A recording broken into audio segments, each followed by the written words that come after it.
Hi, boys and girls. I hope everyone is having a good day today. I have a fun new story for you. It is called Mr. Brown's Bad Day.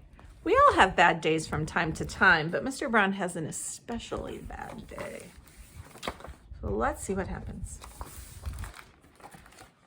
This is Mr. Brown right here. Mr. Brown was a very important businessman. He always carried a very important briefcase, and he worked in a very important office. He said things like, sell, sell, though sometimes he said, buy, buy. People brought him important papers to sign, and he went to lots and lots of meetings. Mr. Brown was always very, very busy. But no matter how busy he was, Mr. Brown always went out for lunch. Naturally, Mr. Brown took his very important briefcase. It had very important things in it, after all.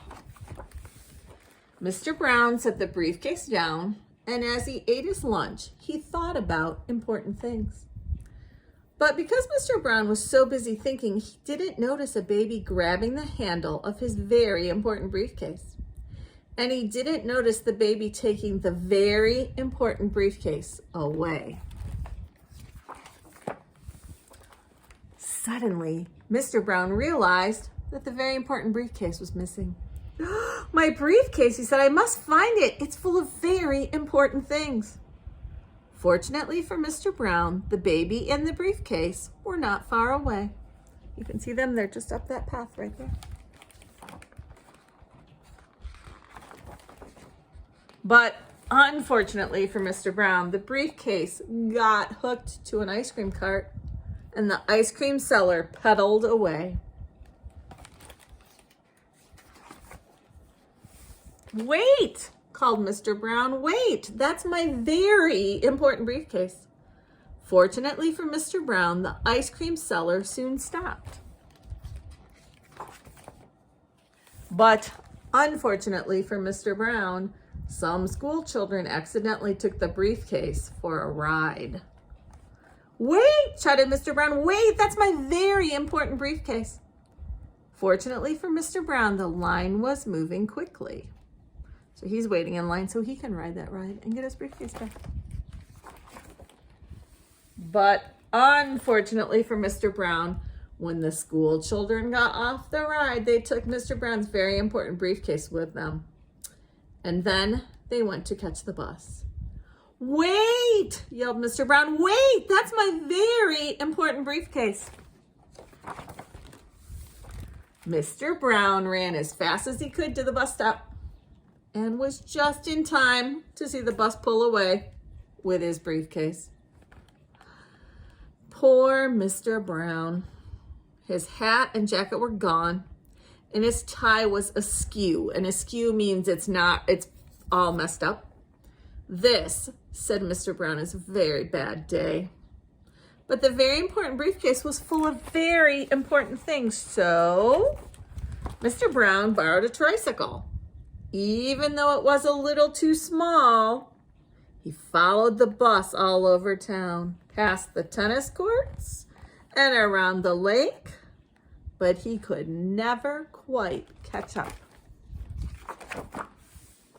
When the children got off the bus, they took the very important briefcase with them. Whose bag is this? Asked the teacher. Not mine, said one child. Not mine, said another. Or mine, said a third.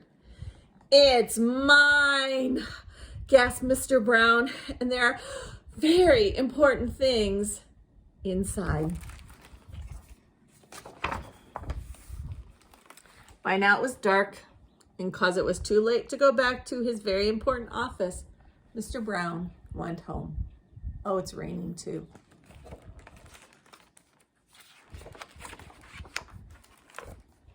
When he got there, Mr. Brown opened his very important briefcase and checked that all the very important things were still inside it.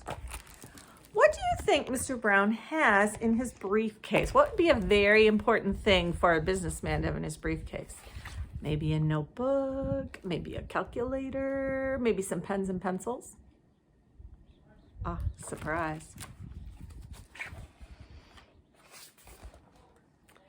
his snuggly blanket, his book of bedtime stories, and his favorite teddy bear.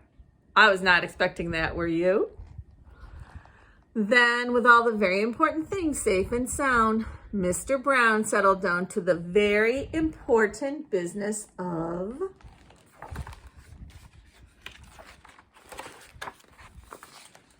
bedtime. I was not expecting that at all, that would be what was in his briefcase. Good night, boys and girls.